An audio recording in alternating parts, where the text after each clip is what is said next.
This work, in a sense, began a long time ago. In 1996, there was an agency called Network, and Gideon's one of them, a very fine agency in Britain that was doing work related to addressing the stigmatization due to HIV and AIDS.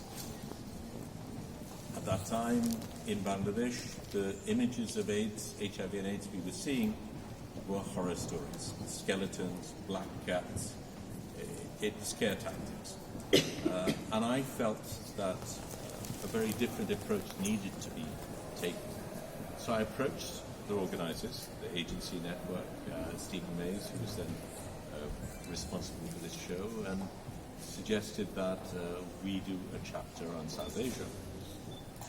So they agreed, and we in fact did two chapters, one in North America, which was done by Eugene Richards, and I became the curator for the South African show, South Asian show, and I was one of the photographers.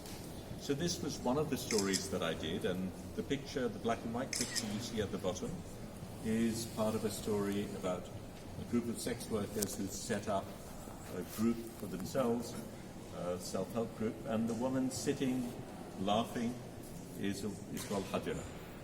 A beautiful woman who I became very fond of, and we've stayed friends ever since. Their beat used to be the House of Parliament grounds in Bangladesh, and in that picture, she and her peers are distributing condoms. That's how that story began, but Hajira and I have stayed friends ever since. And many years later, I found Hajira had done this incredible thing. She had had a very difficult life. She was gang raped as a child, she was abused, really horrendously treated, and she couldn't have children because of the abuse she had.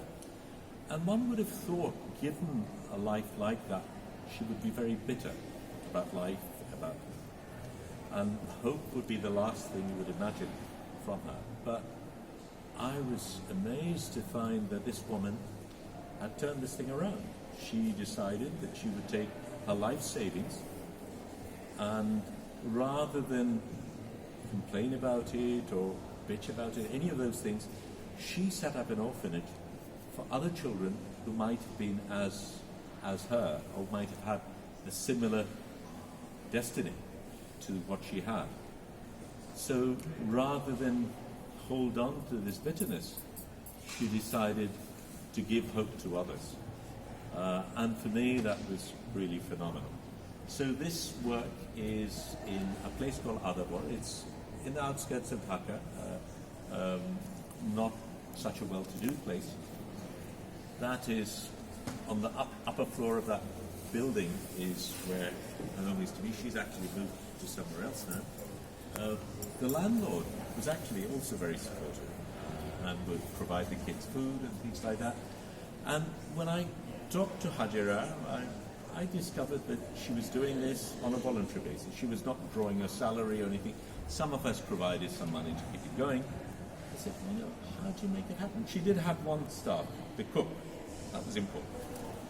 But the rest of it was something. And she said, I have a roof over my head. I have my kids.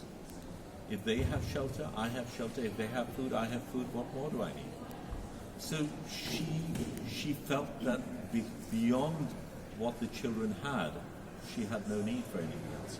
And as you can see in that lower picture, they don't actually have a slate.